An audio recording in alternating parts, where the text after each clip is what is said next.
right. Thank you for joining us for this MDA Engage community webinar focused on Becker muscular dystrophy and genetic testing. My name is Marissa Lozano, and I'm the Director of Community Education at MDA. The webinar today is part of our larger MDA Engage community programs, which focus on bringing the neuromuscular disease community together around education and resources. We encourage you to visit the MDA Engage page on mda.org for updates on upcoming virtual education programs. We are recording today's event and we'll be posting it to our website for on-demand viewing to ensure those that were not able to join us live today are able to access the information. Please know that all your phone lines have been muted. We will be having a question and answer session at the end of the webinar. Please be sure to utilize the Q&A window to type in your questions. If you just hover over your cursor over the bottom of the screen, you'll see a question mark or a chat box, and you can click on it and enter your question. You don't need to wait until the end to chat in your questions. Please feel free to enter them as they come up along the way. Before we begin, I would like to say a huge thank you to our speakers today, Dr. Jayadev and Lauren Brown, who we will meet shortly. I'd also like to thank our webinar supporter, Edgewise Therapeutics. We would not be able to provide community education programs like this if not for their generous support. So thank you very much. For over 70 years, MDA has led the way in accelerating research, advancing care, and advocating for the support of our families. MDA's mission is to empower people living with muscular dystrophy, ALS, and related neuromuscular diseases to live longer, more independent lives. We break our mission into these 4 pillars: care, through our national network of MDA care centers, providing multidisciplinary care across the U.S. We support individuals and families from day one of their journey. Champion, through our advocacy and education efforts, we empower families with information and resources. Catalyst, through our investments in research, we are furthering advancements in treatment discoveries. And lastly, community, through programs like MDA Summer Camp, community education programs like the one you're on today, and other community events. We are helping individuals and families build supportive connections and relationships. If you haven't done so already, we invite you to join MDA by registering with us. We will post a link in the chat to do that. So let's just quickly talk through some of the objectives. Today we're going to be talking about genetic testing in Becker muscular dystrophy, how to access testing, and implications of genetic testing, among other things. So looking forward to this discussion. Now it's my privilege to introduce today's speakers. Dr. Suman Jayadev is an associate professor in neurology and board certified neurologist. She completed a neurology residency followed by a fellowship in neurogenetics at the University of Washington. Dr. Jayadev has been working with MDA patients and families since 2006 and runs a monthly MDA genetics clinic. She directs research into the basic mechanisms of neurodegenerative diseases. Welcome, Dr. Jayadev. And our second speaker, Lauren Brown, is a genetic counselor in Seattle, Washington. She worked in the University of Washington's MDA clinic until 2020, where she provided genetic counseling to adults with a variety of inherited neurological conditions, including Becker muscular dystrophy. While Lauren no longer works in the MDA clinic, she holds a special place in her heart for her patients and for families living with and at risk for neurogenetic disorders. So Dr. Jayadev and Lauren, thank you for being here today. I will now turn the time over to you.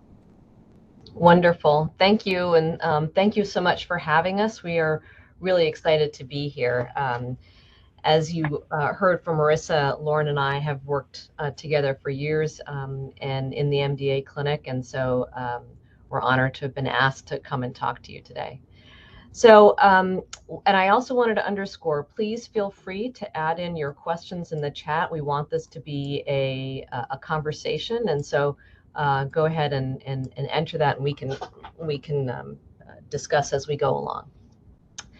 So what we wanted to do was just start with the basics of, what is Becker muscular dystrophy? How does it look? And so, many of you will know this, but there is quite a bit of variability in the way the disease presents, I should say. So, of course, the disease in general is milder than in Duchenne's muscular dystrophy, but the muscle weakness is in sort of in these big muscles. The proximal muscles is what they call the one that's closer to your core. People can have cramping. People can have what's called that pseudo hypertrophy, which means the calves look really big, but they're not filled with muscle. They're filled with connective tissue. And individuals, more often than not, will end up in a wheelchair. And I think we're still getting a better sense of what is the prognosis for people that have typical Becker's as we learn more and more about the disease and we do more testing on people. We're learning more about what that looks like. In addition to the skeletal muscles that give you strength and help you walk, there is an associated cardiomyopathy, which means the heart muscles can also get weak, and that can be a significant problem for people with Becker muscular dystrophy in particular. And so for that reason, part of the care for Becker's, as you may have experienced, is having regular cardiology visits and echocardiogram regularly, just to make sure, just to follow the function of the heart and make sure you can get ahead of it in case you need assistance. Another piece of the surveillance is pulmonary testing to follow how good of a breath you can take in and how strongly you can push it out. And let's see, is there? I think that's we can move on to the next slide.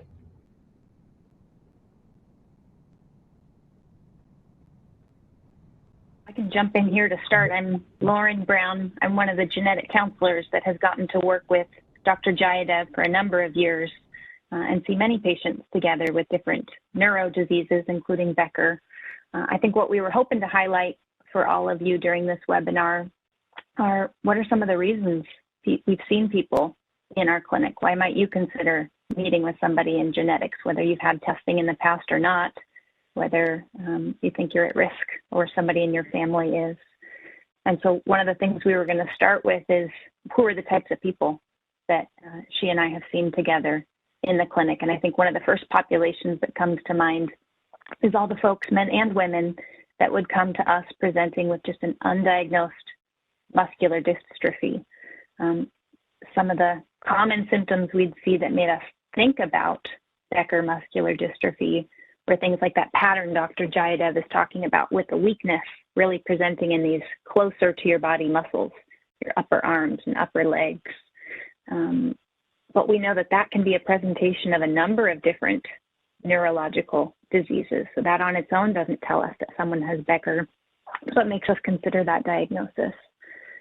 So people would come to us saying, why am I here in a wheelchair at 40, 50 years old? What's going on with me that's making me present differently than people in my family who are still not experiencing this level of muscle weakness? And so that first group of people would come to us. Sometimes we'd be suspicious of Becker. Sometimes we wouldn't be all that suspicious of Becker. We'd just know it was some type of muscular dystrophy, and genetic testing would really be what helped us get to that diagnosis. What are your recollections, Dr. Jayadev, of some of the patients we've seen that came in with uncertain diagnoses when they started? Yeah, so there were certainly individuals that came in that had pretty prominent leg weakness, either needing a walker or some other assist device. But also what strikes me are some of the cases we've had where a man walks in and was told he had big calves, or a man walks in and he's been told you should go see a neurologist because maybe you're walking a little different. And it turned out that he would have had a Becker type gene mutation. And so that really struck with us, or struck me, about that variability. And I think to some degree, like we were talking about before the panel started, with the increase in genetic testing, we're probably going to be seeing more of these types of people. But yes, we've had people come in with all sorts of symptoms or lack of symptoms. Yeah, I remember one gentleman coming in that had an incidental high CK, meaning they measured in his blood a protein or a marker called creatine kinase that was really high. And you and I met with him, and he did have big calves, but I think he was a biker. So we said, do you have big calves because you could have Becker, and this is all related? Do you have big calves because you have another muscular dystrophy? And I can't even remember for certain if he ended up to have Becker, but we saw a lot of patients like that. There was just so much variety in what you can see in people with Becker, both men and women, which we'll talk about. But I think that always made it tricky and fortunate that we had genetic testing that could be so broad as we picked up somewhat surprise cases of this condition. Yep. And it was helpful. Sorry, else? I'd also add, go ahead. I mean, I think when we think about, well, from the medical standpoint, we're going to be talking about genetic testing from all sorts of standpoints, but I think the value too is that in those cases where it was a surprise, then we could say, oh, you know what, I know you don't feel like you have any heart problems or breathing problems, but just you should know that, you know, going forward, it would be useful to have regular surveillance exams. Right, and I'm always a little bit focused on family, working as a genetic counselor. So then if you do find BMD in one person in the family, all of a sudden this has implications for other people too. And so trying to figure out who else that appears healthy right now might also benefit from heart screening or getting plugged in with people to be more preventative if that was an option. Yeah. So then this next page is to try to show who else could benefit. So it's not just these people coming in that don't know they have Becker yet or don't know what is causing their symptoms. There's lots of other people that often came to Dr. Jayadev and I. So one of the groups was people who thought they already had Becker muscular dystrophy, maybe because of their family or maybe because of prior older types of testing we would do to give people diagnoses, but they'd never had genetic testing. Do you remember some of those people, Dr. Jayadev? I do. And now that we have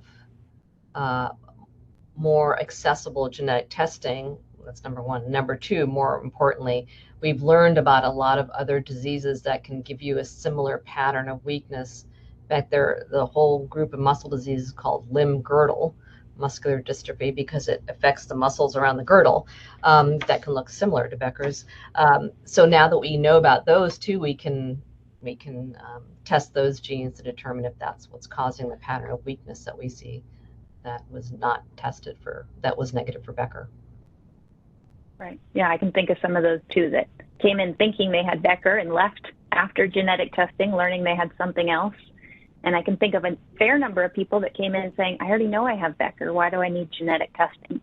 And I think that's a lot of what we'll get into as we keep talking here of why could it still be important, even if you already are certain that's what's going on in your family? What difference can it make for you? Yeah, exactly.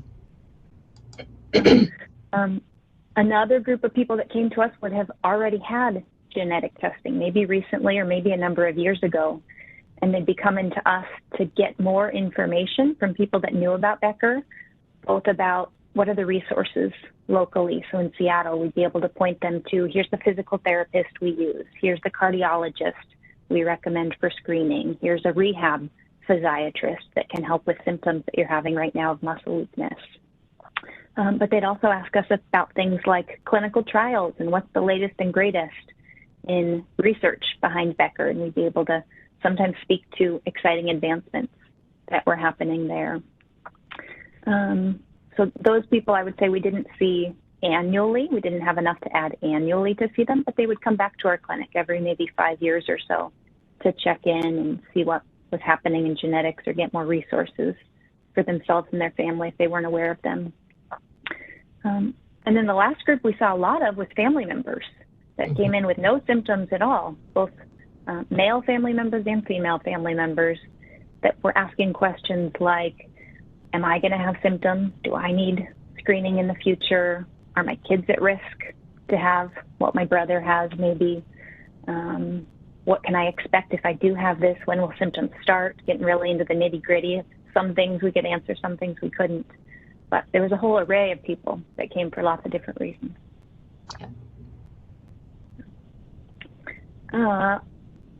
People, I think, have misperceptions of what a genetics visit might look like. These days, it probably looks a little different than when I was there. When I was there 2 years ago, pre-pandemic, we saw everybody in person. So people would come all the way into the University of Washington, which we're in a major metropolitan city. Everybody hated fighting traffic and trying to find parking and navigating through our whole hospital. But by the time they got to us, most of the visit, it would last about an hour, and it was really a conversation about what have your symptoms look like? What has changed for you over time, if anything, if you even have symptoms right now? What workup have you done in the past? We would have reviewed records that we had before we met them, but getting really their story of what they've remembered going through. And then what does this look like in your family? Are there people that have had similar symptoms? Are there lots of men in your family that have never had anything similar, which gives us clues?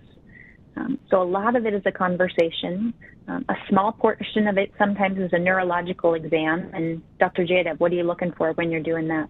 Yeah, that's a good question. So, and this is a reason why that's the one thing we can't do over Zoom. But the first thing we do when someone comes in, or we come into the room with someone who may have Becker, is we do we observe.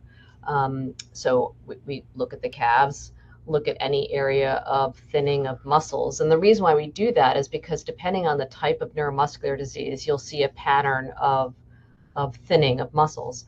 And given what Becker muscular dystrophy is, you don't necessarily expect that you don't expect to see that. We look from top to bottom. We are looking for strength, and so we'll look to see how people bend their head, or their head going backwards or forwards. We look to see how strong they are up in these muscles compared to these muscles. We might ask them to do certain things, like some people are quite strong, and we want to get a sense of how strong their legs are, and so we'll ask them to stand up without using their arms. That really isolates the strength of the legs. Sometimes we even have people squat on the ground or try to get up from the ground. We check reflexes, because reflexes gives us a sense for if there's a nerve problem versus a muscle problem. Because when we first see someone, we really need to be keeping different types of diseases in mind. And then some of the other limb girdle muscular dystrophies will have particular patterns of weakness that we can look for. And then there are some muscle diseases where the weakness is actually closer to the foot instead of closer to the hips. And so if we see those types of things, we start to wonder if maybe it's not quite Becker, but some other type of muscular dystrophy, and then we need to think about broadening our genetic search. Mm-hmm. And my understanding from watching you do it is that even if you know someone already has Becker, gauging that level of weakness in different parts of their body helps you make recommendations for maybe you'd benefit from PT, or maybe now's the time to meet with our rehab physiatrist, or these are the issues I can imagine you having with stairs or other daily activities, since I'm seeing this level of weakness here. Yeah, no, absolutely. And I think being proactive about rehab is a really great idea, because once you start to show weakness, it's not like you're going to rehab or therapy to gain back that strength. What you're doing is training your body to do balance exercises, to retain what you have.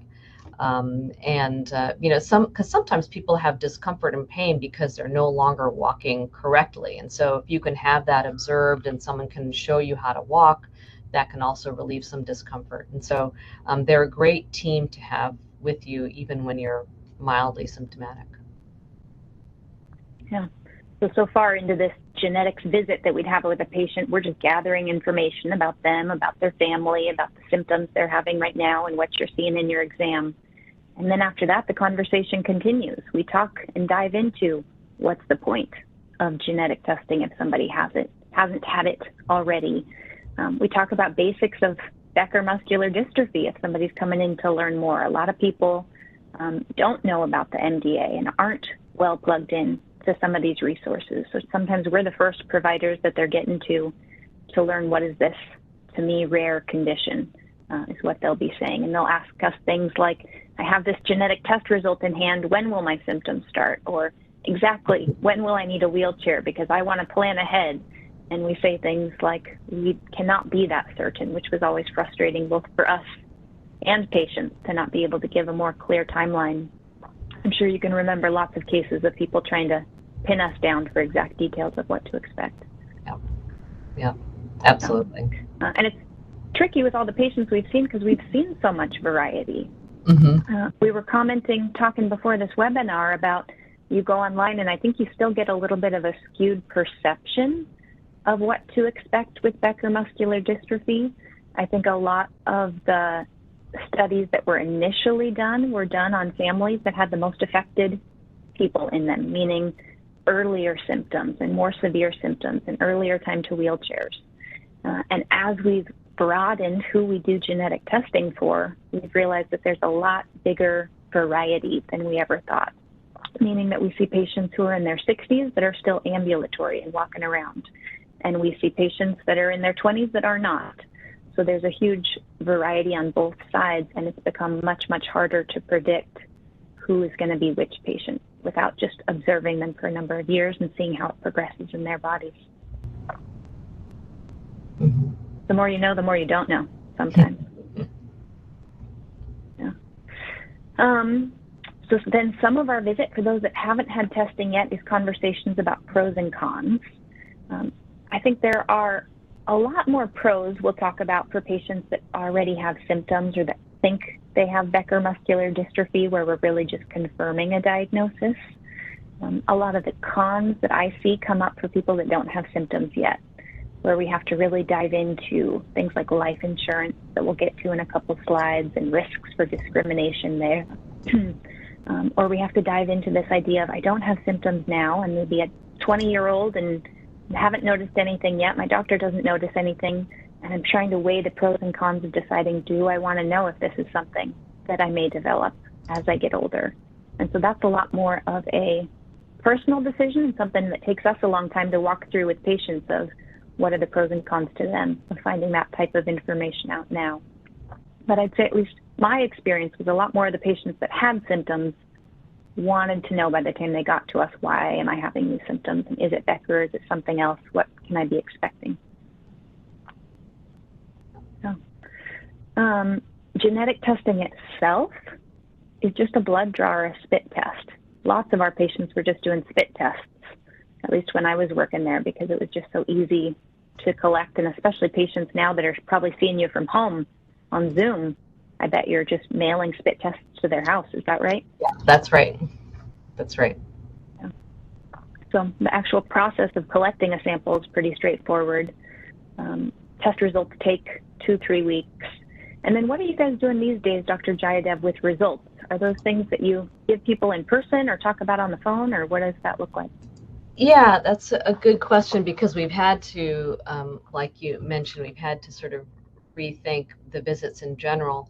If we've seen the person in person for an evaluation and I've had a chance to, we have developed a rapport, then we've been doing the results over Zoom with the idea that, we can connect over Zoom, but we'd still like to see you in a couple of months to 6 months if it's positive, so we can continue to talk about anything that might have come up for you.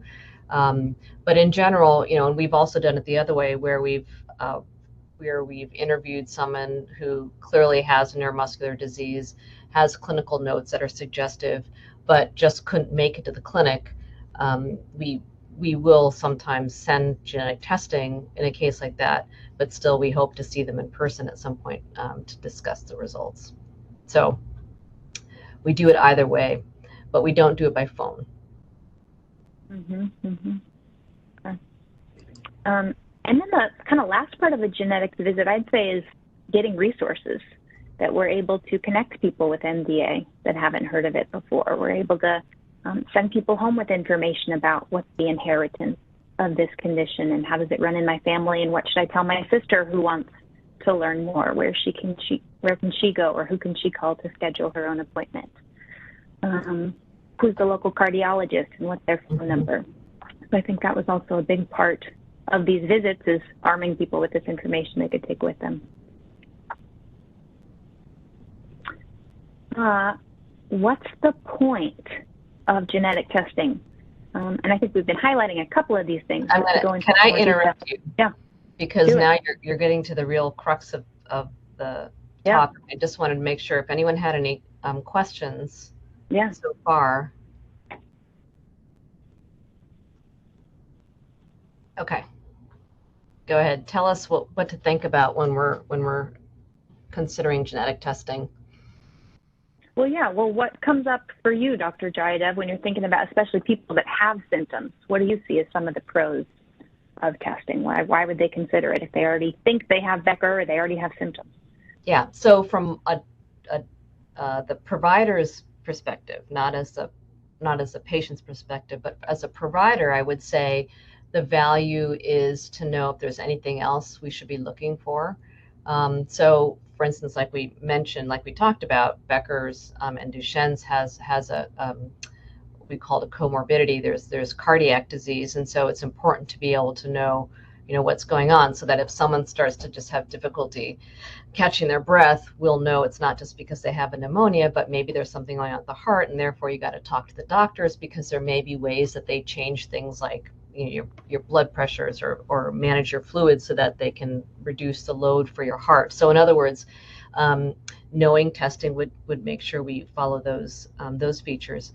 Another reason to test would be because sometimes some of these diseases are not inherited generation by generation by generation, and so it would be important to know for the patient's children if they're at risk for a disease like that. So being able to predict who's going to need what care.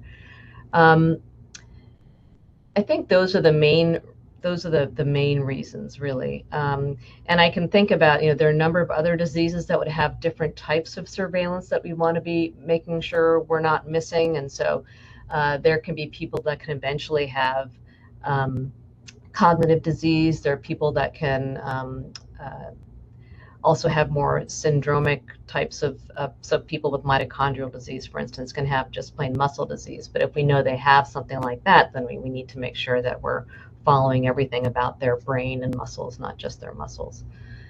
So those are some reasons. Yeah, and to echo that family piece, I think a lot of people came to us and would say, well, if my sister wants to know, she can just go do her own genetic test. Or if my brother wants to figure out if he's going to get this in 10 years, he can go do his own genetic test. And it actually doesn't usually work like that. We really have to start our genetic testing with the person in the family that has symptoms. So if we think you're the person that has Becker in your family, we really have to start our genetic test in you, a blood draw or a spit test. And then once we identify the cause of Becker muscular dystrophy in your family, which is different in different families, then I'm able to offer a test to your sister or to your daughter or to your brother for them to come in and be either proactive of understanding, well, I need future heart screening, or for them to come in and ask me questions about family planning. And what would this mean if I have kiddos in the future? Are they at risk to have a similar health problems? So I think that was a misperception we saw a lot, that people thought, oh, they can just do the test themselves. But really, we have to start with whoever has the symptoms first. Yeah, I think that's absolutely right. This question in the chat sort of gets to another one of what are the values of testing. So the question in the chat is there anything in the near future that to help Becker patients? This family was told decades ago that something is on the horizon, but you're still waiting. Mm-hmm. And if there is something, will it be fast-tracked to the public?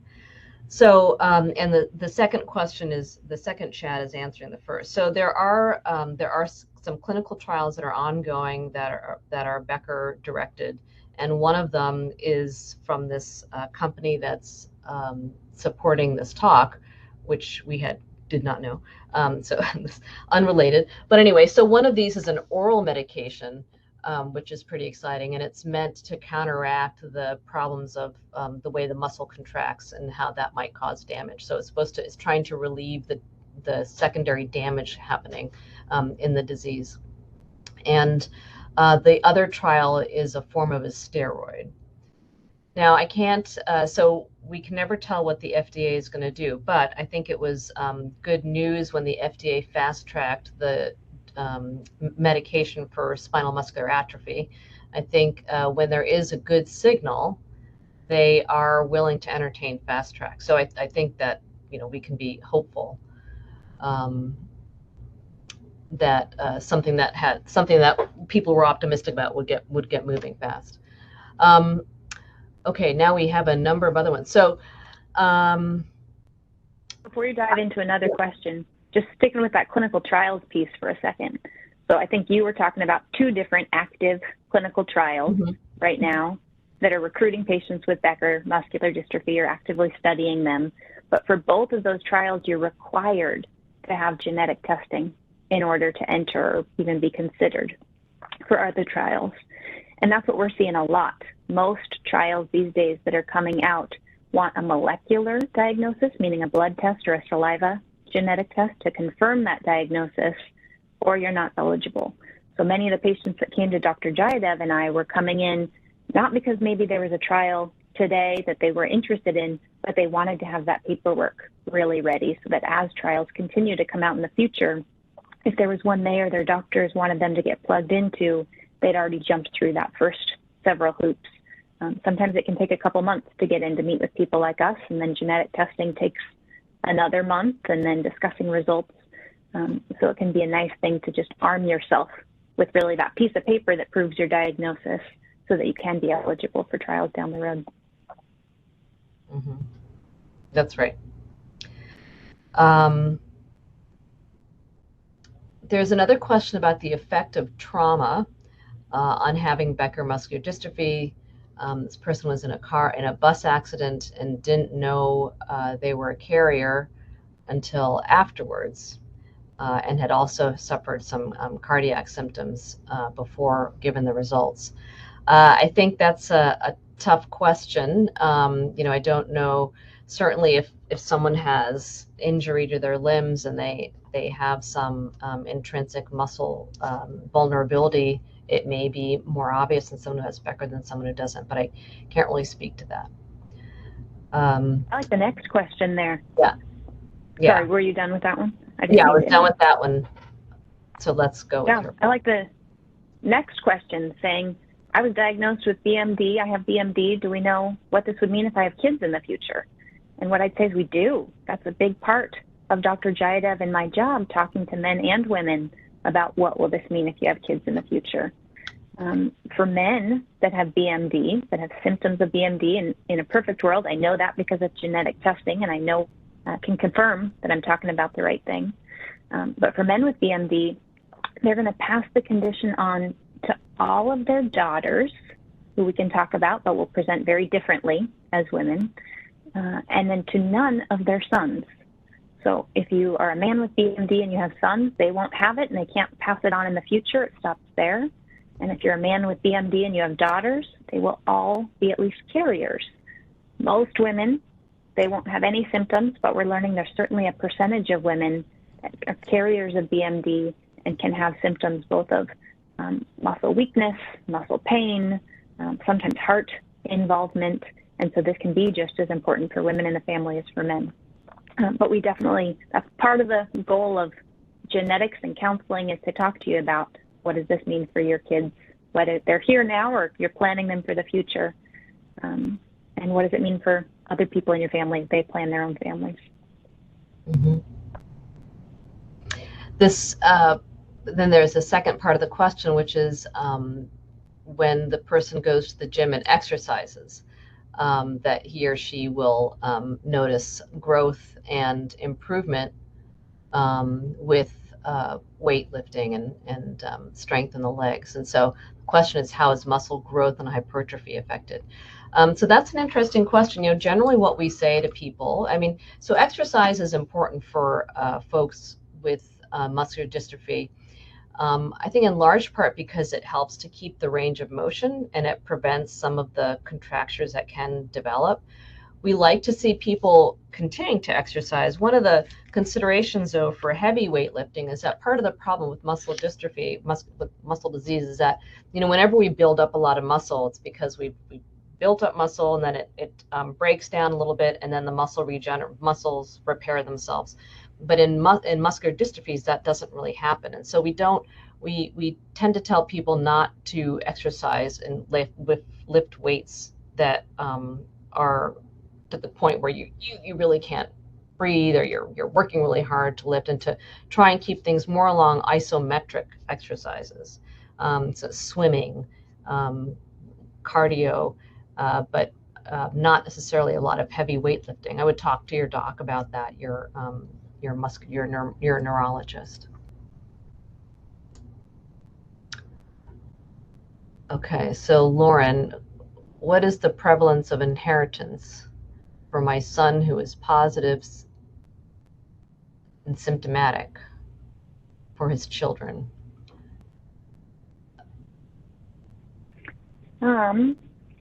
It doesn't so much matter where your son got it from. I see you pointing out that it looks like your son's mom was a carrier. It doesn't so much matter to me where your son got it, but just that for your son, when he has children in the future, all of his daughters will be carriers and none of his sons will have it. That's just a tried and true fact. I think I'm getting at the question. Yeah. The other thing I wanted to highlight, oh, go ahead. No, if I was going to talk about the trial question, but continue. Yeah, the other thing just I wanted to highlight is the point of genetic testing. Yeah.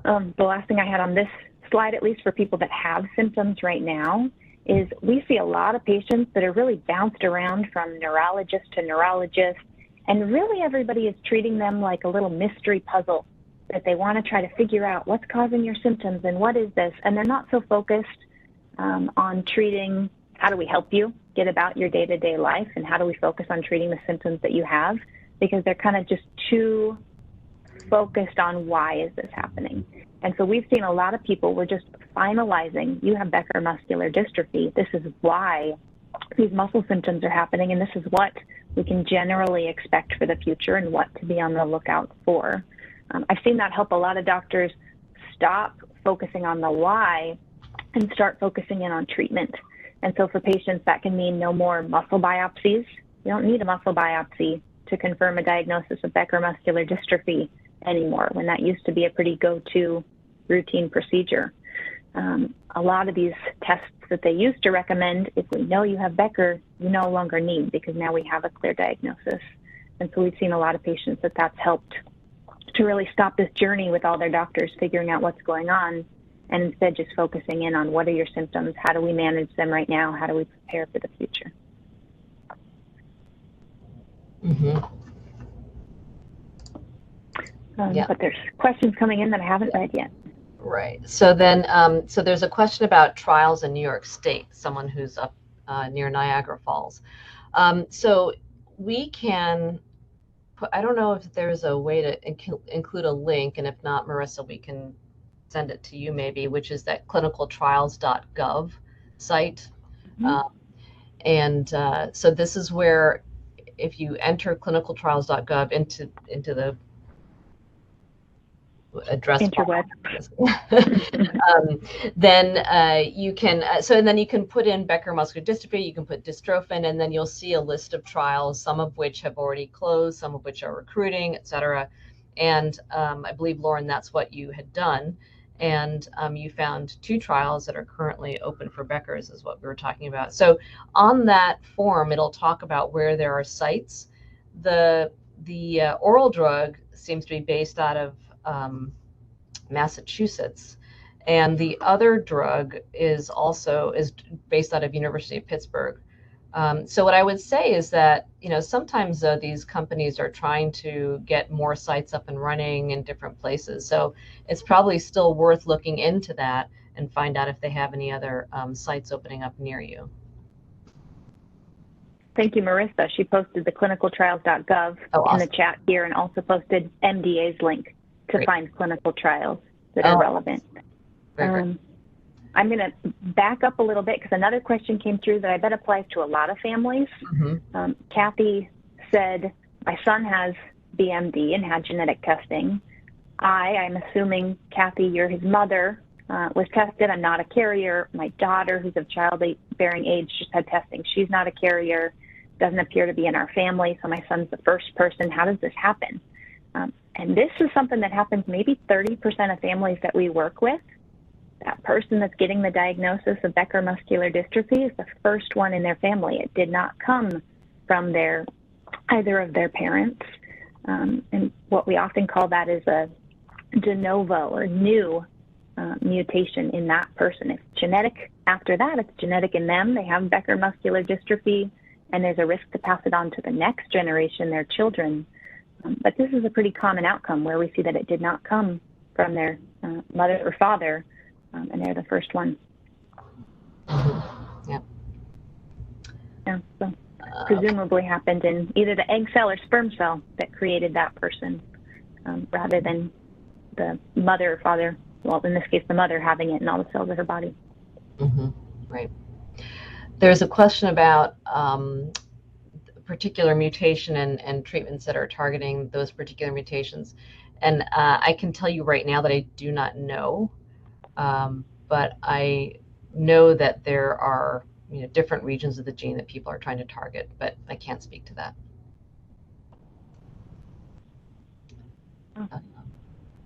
Okay, so is there a difference in accuracy between blood and spit kits? No difference. Your DNA is in your blood, your DNA is in your spit. Sometimes we do cheek swab tests, your DNA is in that. We're not quite good enough to do DNA testing on hair or fingernail clippings, but people have talked about that in other types of genetic testing realms. But there's no difference in accuracy. Both have lots of DNA for us to look at. And then sort of connected to what you talked about before, can you see that question about 47-year-old son? So the difference I'd see there. I don't know if they can see your questions. Can they see the questions? Oh, good point. So I'll read it just in case. It says, our 47-year-old son has had BMD since he was 12 years old. His mother had the genetic test 25 years ago and was negative. Is there any reason to redo the test? And what I'd say is we've come a long way in genetic testing in 25 years. I think if you had written this question and said his mother had genetic testing 5 years ago, I'd say that's great. We were very good at genetic testing for Becker muscular dystrophy, the BMD gene, 5 years ago. 25 years ago, our testing was different and not as good. And so I don't know that without seeing really what kind of testing everybody went through back then, I'd be wary to say that she's not a carrier. There's certainly a chance she's not because we see that in lots of families. But I would probably encourage retesting if there was a reason you wanted to know. So a reason you might want to know would be maybe there's other cousins on the mom's side of the family that could be at risk, and they want to know, are they at risk? Is this something traveling through the family that they could consider testing for as well? And so this patient's mom could come back for updated testing. Or in a perfect world, we'd probably have the affected son that has BMD. Again, we'd have him come back in to say, did you have accurate genetic testing and updated current genetic testing that we can confirm your mutation? And then if we know what's causing it in you, we can be very accurate when we look to see if your mom has it or not. Yep. Let's see, the next question is about when do you join a clinical trial? When do you wait for better research or more research? So the question is wondering about safety of clinical trials. If someone's ambulatory, can run small distances and do stairs without difficulty, would you still think about joining a clinical trial or wait till there's more research done? This is another question that I'm going to be doing the hand waving about because it's difficult to answer. But the thing is that you don't have to make a lot of those decisions necessarily because these trials are generally targeted to a certain level of ability. And so, for instance, if you don't have any symptoms, a lot of times they won't necessarily include people, or if people can't do certain strength testing, they won't necessarily be included. So there's a long list of inclusion and exclusion. Being able to walk and run far distances would I think you would still be qualifying into these current trials that are going on. I think it's really hard to know when you do a clinical trial. And there are different reasons why people do a clinical trial. Some people are doing clinical trials, they're really, really hoping that they get the drug and they hope that that drug is the one that's going to work. And so they figure, well, let me just start it. There are other times that people do clinical trials because they just want to get involved. And and participate in the research going towards developing better drugs. So I think it's another one of those personal decisions. And I think it's one of those things where you can look at, well, what are the potential side effects that the company already knows about? Are those things that I'm willing to tolerate, or are those things that I really don't want to deal with? And I think that also can influence your decision about participating. Some trials are pretty straightforward. You just go see them every once in a while. They'll do some testing and you're done. Other trials really want more involvement. So then you have to think about that, how it affects your sort of daily life and schedule, et cetera. Okay, so Lauren. So there's an interesting question here. How young should a daughter of a BMT father have genetic carrier testing? And I think it's interesting for a couple of reasons. One reason it's interesting is she technically doesn't have to do carrier testing because I know she's a carrier. All of a BMD father's daughters are going to be carriers. But I think maybe your question is, what age does it matter? And I'd say it probably matters most when she's a young adult and starting to think about having her own children. You'd certainly want to sit down with her and have conversations about what could this mean for her kids in the future. It could also matter for her health as a young adult, because we'd start with thinking about heart screening potentially for her. We don't do heart screening as frequently in women. It's maybe every 5 years or so. And the real risk with the specific type of cardiomyopathy, dilated cardiomyopathy, really is not very common in women with Becker muscular dystrophy. We see it more in women who are carriers of Duchenne muscular dystrophy, but we often still take a cautious approach and recommend screening still for the women with the Becker muscular dystrophy as well. So I think to answer that question, how young should a daughter of a BMD father have a genetics appointment? I'd probably say very early adulthood, 18-ish, coming in to have conversations with us. Would you agree, Dr. Jayadev? Yeah, exactly. Yeah. Able to try the new pill in Pittsburgh, or this.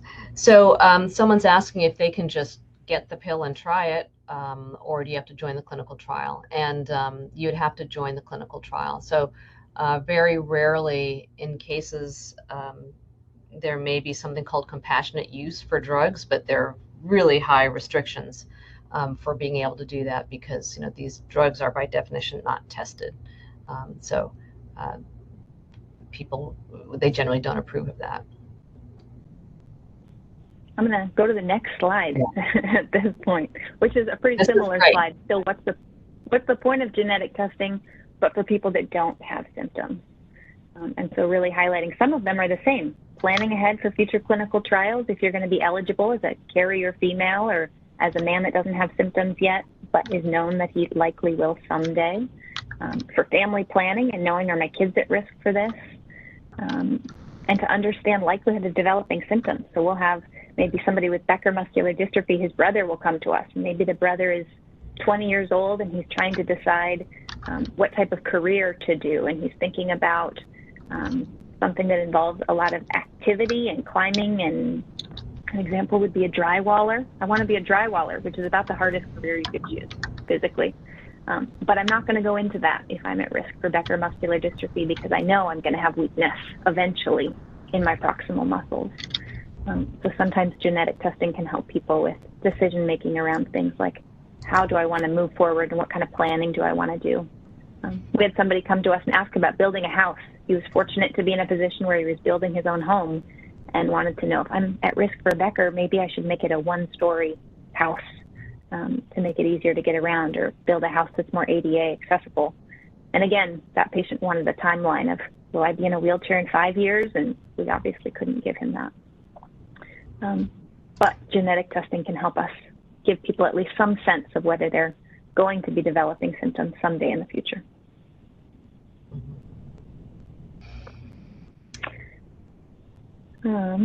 We don't have good testing, maybe I'll just speak to this, for predicting whether females will develop symptoms. So there's already so much variety and variability in the men that we're seeing, of if they get symptoms as teens or even younger, or if they get symptoms much older than that.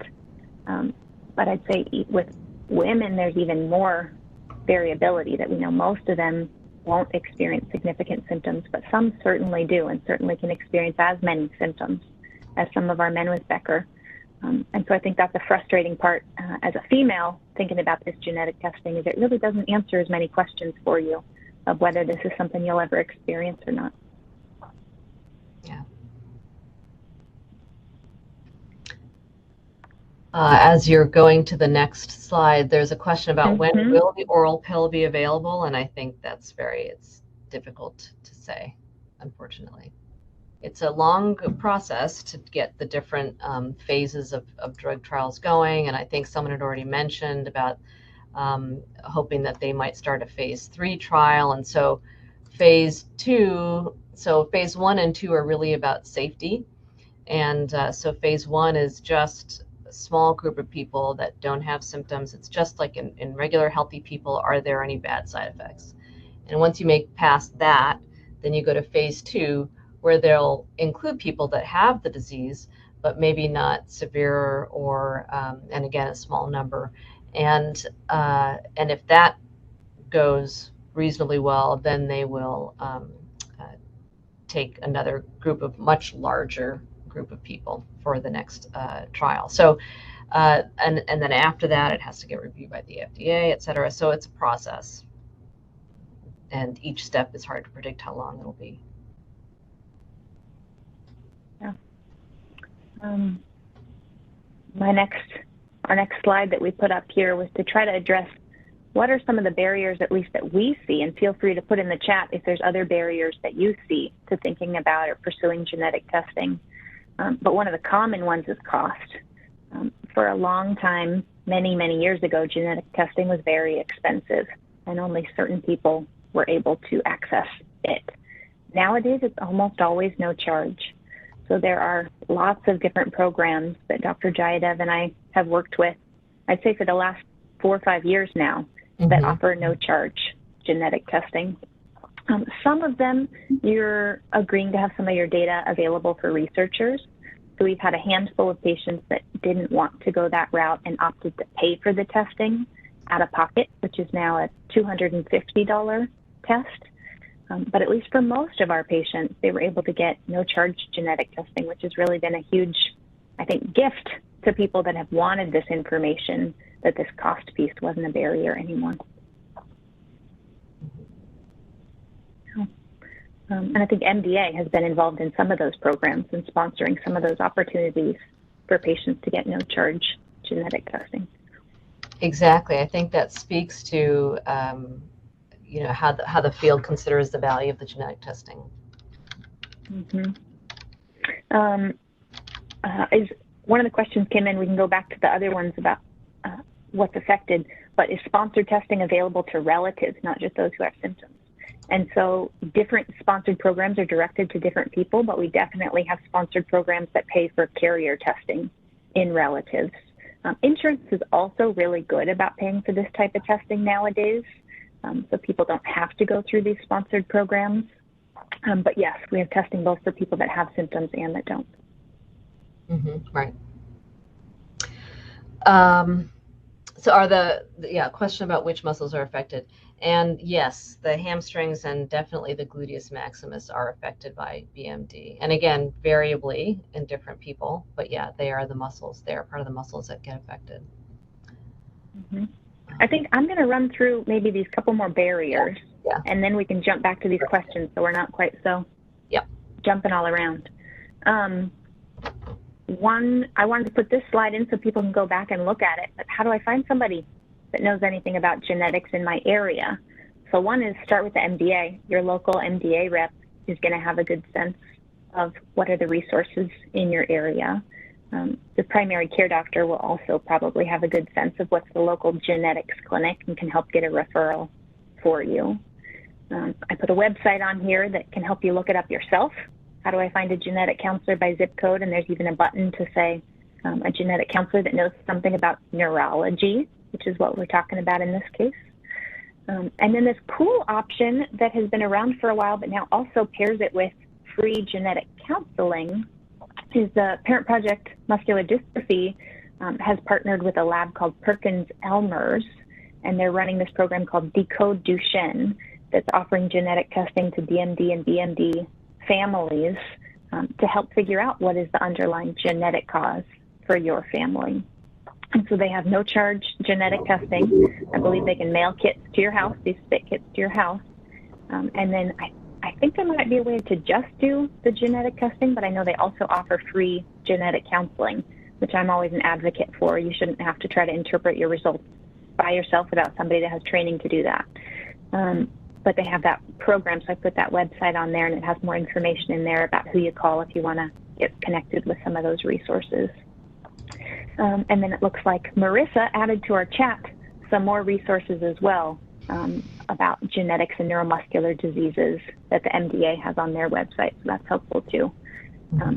But at least with these resources and with so many online options these days, it doesn't matter as much if you live in a rural place away from a metropolitan city.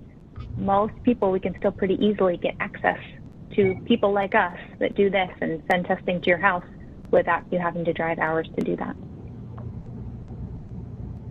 And then the last barrier that Dr. Jayadev and I hear a lot is people worried about discrimination. If I do genetic testing, what's that going to do to my health insurance? What's that going to do to my kids in the future? And we have taken a lot of solace, at least to date, in this law that was passed with bipartisan support back in 2008 that essentially said your health insurance, so who you use to pay for your doctor's visits, your health insurance, and your employer can't use this type of information against you. So you can't lose your health insurance. They can't make you pay more with monthly premiums. That this shouldn't be information that they can use against you. But where we do see risks for discrimination that we talk about with people is things like life insurance or long-term care insurance. Those types of companies can really use any information they want to decide how much they're going to charge you a month or if they'll give you a life insurance plan. And so this really comes up for us when we're testing relatives that don't have symptoms yet. We say, you're healthy on paper. Nobody right now says you have a muscular dystrophy in your medical records. Maybe you should think about getting life insurance before we do a genetic test and change that. So that is both a perceived and real barrier, depending on what you're coming in with your concerns are. But at least for people that already have symptoms of muscular dystrophy, it's not as big of an issue since they already have that in their chart. It's already known to any future life insurance company if they have symptoms. So I think after that it gets, yeah, we can go back to some of these questions and jump around with what people are asking. That actually may be quite on point. One of the questions. So Lauren, do female carriers always have BMD kids? Yes, that's a good question. So we were saying for males, we were saying none of their sons will get this. If a man has BMD, none of his sons will get this, and all of his daughters will be carriers. And this is a busy picture we're showing. I appreciate that. It's hard to follow on the slide here. But on the left-hand side, it's trying to show if the father's affected, they made him pink or purple or whatever color that's supposed to be. And it's showing that when he had sons, all of them were unaffected. They did not inherit Becker muscular dystrophy. And when he had daughters, all of the daughters were automatically carriers. It comes down to X and Y chromosomes, and that typically men have an X and a Y chromosome, and Becker muscular dystrophy lives on the X chromosome. You don't need to remember all of that. But this question is asking, well, what about female carriers? What about women that we know carry Becker muscular dystrophy? And the answer is some of her sons will inherit Becker muscular dystrophy, and some of her daughters will inherit Becker muscular dystrophy. The genetics say 50-50, but in the family, it can look very different. We've seen families where none of a woman's children inherit it just by chance, like flipping a coin. It doesn't always land heads. And so we've seen families where a mother can be affected or have Becker muscular dystrophy and none of her kids will get it. We'll see families where a mother can have Becker muscular dystrophy and all of her kids can inherit it. But at least the genetics say some of your sons and some of your daughters will inherit this, could inherit this. Can you test the embryos?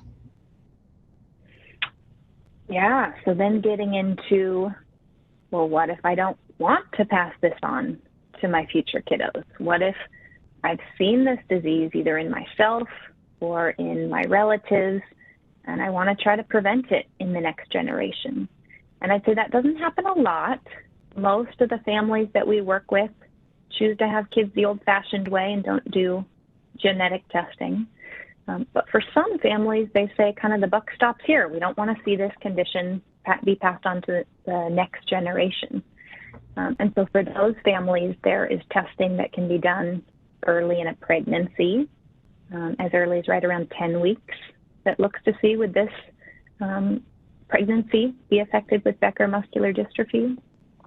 And then there's other testing, thinking about embryos. So really you're referring to starting a pregnancy with IVF, where you're starting a pregnancy in a lab with the sperm and egg and creating an embryo. And yes, they can do genetic testing on those embryos to say, would this embryo eventually go on to develop Becker muscular dystrophy, as well as is this a male or female embryo, because we know the risks are different if it's a male embryo or female embryo to have symptoms. So yes, it's all out there. It gets a lot more detailed, and there's a lot of emotions that go into all of these decisions about how you start a family and how you grow your family. But those are things genetic counselors can certainly sit down and have a much more detailed conversation about.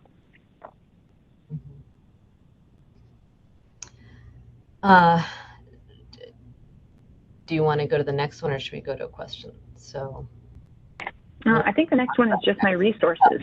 Okay. So the next so we can keep answering questions. Yeah. Oh, sorry. Okay. So the next question is that now that, given that there are a number of therapies that you can benefit from with BMD, insurance companies are trying to set a maximum for their sessions, and is there a way to change or negotiate this through a case manager? And I cannot tell you what the answer is there. I don't know, Lauren, if you have any thoughts. Yeah. I'm betting that's very insurance specific and would probably be your primary care or your regular neurologist advocating for you for that kind of thing. Right. My son was diagnosed with Becker's 29 years ago, unknown mutation. Will you be discussing how, where he can get genetic testing? He needs to get retested. His progression has been rapid. And my daughter, younger son, and I would need to get tested as well. I also have 3 sisters who would benefit from testing. I think this is a really interesting scenario. Not interesting, but this is a very relevant scenario. Yeah, very relevant, and probably applies to a lot of people maybe listening in, that you have this clinical diagnosis, meaning somebody told you have Becker muscular dystrophy or your loved one does, but they never did genetic testing because it wasn't around then. And so we go back to, well, it has to start in the person with presumed Becker muscular dystrophy. We want to find the cause in your family. So your son would be the first one to go in and find his mutation. And then once we know that, we have a test to offer, in this case, to the person that asked the question and their daughter and son and sisters who may also be at risk to be carriers or need heart screening, for example. And so I went back to this page to say, how do you do that? You can talk to your MDA rep, you can talk to your primary care, you can use this website to find somebody near you, or even go through this Decode Duchenne program for the free testing and free counseling. There's a couple different ways to approach that, and MDA had some resources in the chat too. Mm-hmm.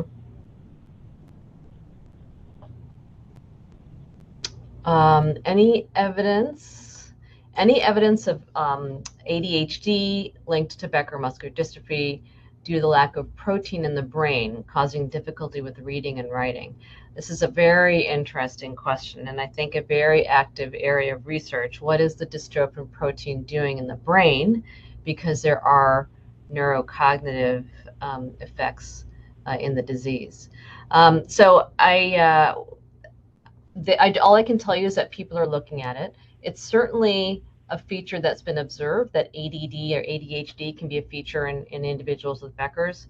And then it becomes very complicated to tease out what contributes to that. But certainly management by a behaviorist is a good way to start going for a boy, or neurologist, psychiatrist for an older person, I would say. I think it's also tricky with common things like ADHD. Mm-hmm. We're gonna see people with Becker muscular dystrophy that have ADHD just because that is a common thing in the general population. So tricky to know what you were saying too, but also there's many common diseases that don't have to be related. Just because you have Becker, you can also have other health challenges. Absolutely, that's very true.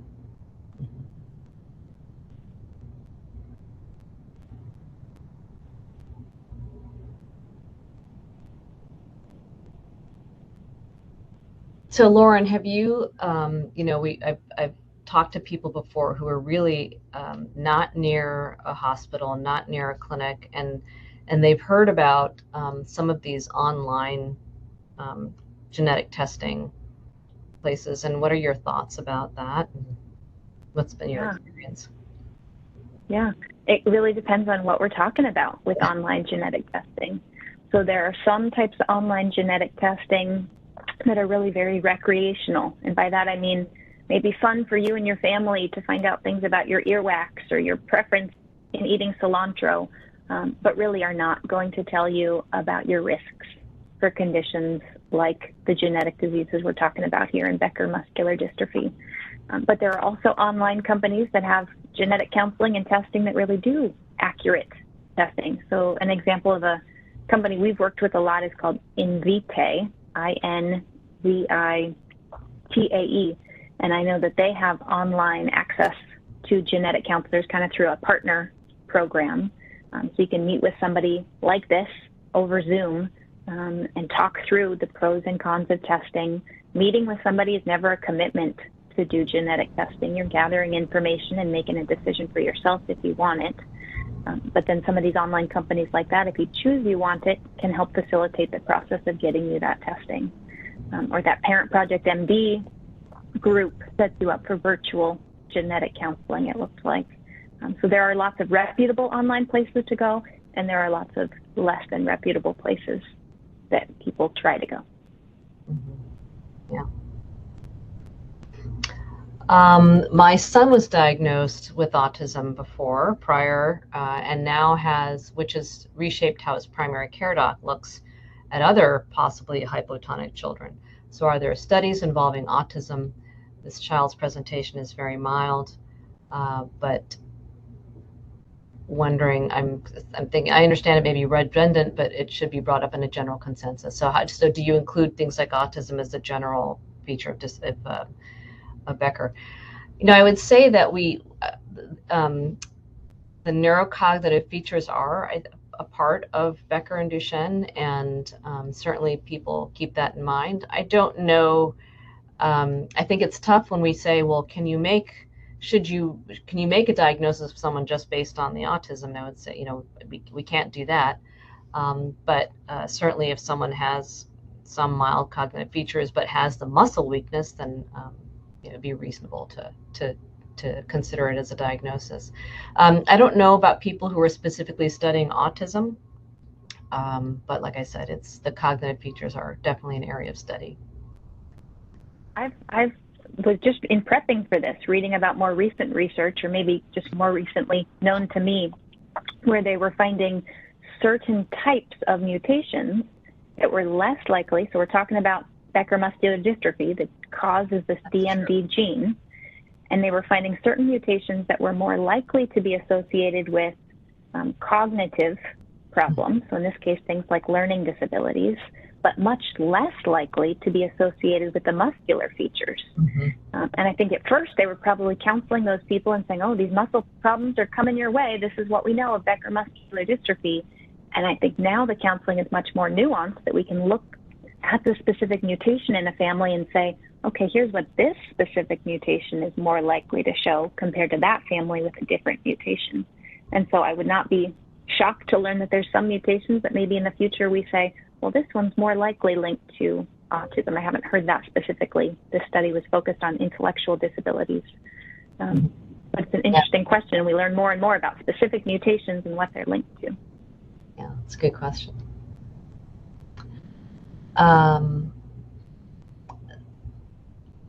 So someone had been I was taking prednisone for a few years, but my new doctor said I shouldn't take it anymore because it speeds up wasting of my muscle. Again, these are the kind of conversations you can have with your neurologist. But the use of steroids as people get older and older is not generally recommended. And so that may be why you're recommended not to continue taking it. My extended family would never get tested as I and my son have it. Can you send links and email of places people can go that are affordable and not with insurance because they're worried about the insurance implications? Yeah, so I think a lot of people came to us worried about the insurance implications. And there's not a good way to really prevent this from ever showing up in your health medical records. Even if you come see Dr. Jayadev and pay out of pocket and don't even tell anyone your insurance, it goes in your medical record. And nowadays, all these medical records talk to one another online. So if you go see a doctor in Ohio and then see a doctor in Seattle, they can see each other's clinical notes. And eventually, I see that getting back to health insurance companies. I take solace in that 2008 law that says at least your health insurance company really should not be able to use this information to discriminate against you. So that's really what I've fallen back on when I'm counseling people that are worried about their health insurance. And for folks that are worried about life insurance, I really encourage them to go get that now. I think it's smart to consider obtaining life insurance or long-term care insurance if you're in a financial position to do so, to obtain that before you do a genetic test. So thinking about your relatives, if their concern is really this insurance piece, at least I have not been as concerned about health insurance because of that prior law, but the life insurance piece is certainly reasonable to be thinking about before you do a test, and maybe it's something to get before doing a test. But I don't see a way that they could do testing and have it never get back to their health insurance company. So if that's the goal, I wouldn't do testing. Mm-hmm. Yeah.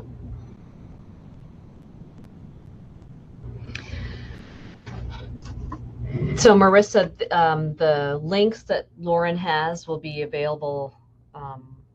You have those links on your website, or? Yes, we will absolutely make those available. We can send them out to all those that registered after this meeting today. Yeah, I think that would be great. Great. All righty. Well, thank you both so very much. I'm just checking to make sure there's no last questions kind of popping in the chat here.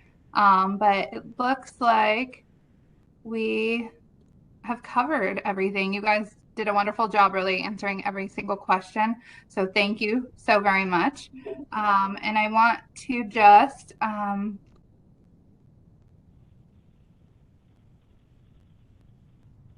make sure. Looks like we're good. All right. So thank you, Dr. Jayadev and Lauren, for being here. If you have any other questions, now's your last chance. But we really sincerely appreciate your time, your expertise, and everything you do for the neuromuscular community. So thank you so very much. Mm-hmm. Thank you for having us. Yeah, it was a really great discussion. Great questions came up. So really I learned a lot. Absolutely. I'd like to again thank our webinar supporter, Edgewise Therapeutics. We would not be able to provide education programs like this if not for their support. So thank you very much. And we would love to hear your comments, the audience's comments about today's webinar. If you have a smartphone, you can open your camera and point it at the QR code. A web page will pop up with a short survey. Or once you get off this webinar, you'll also get a link to the survey. So we would love, again, to have your feedback. If anyone has questions after this webinar, please feel free to email us at mdaengage@mdausa.org. We will follow up with you.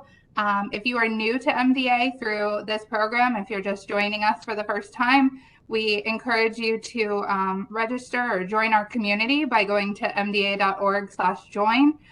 It's free. It's really there to just help keep you up to date on the latest information and education and the things that MDA provides. So this concludes today's MDA Engage webinar on Becker muscular dystrophy and genetic testing. Thank you again for attending, and we hope that you have a great rest of the day.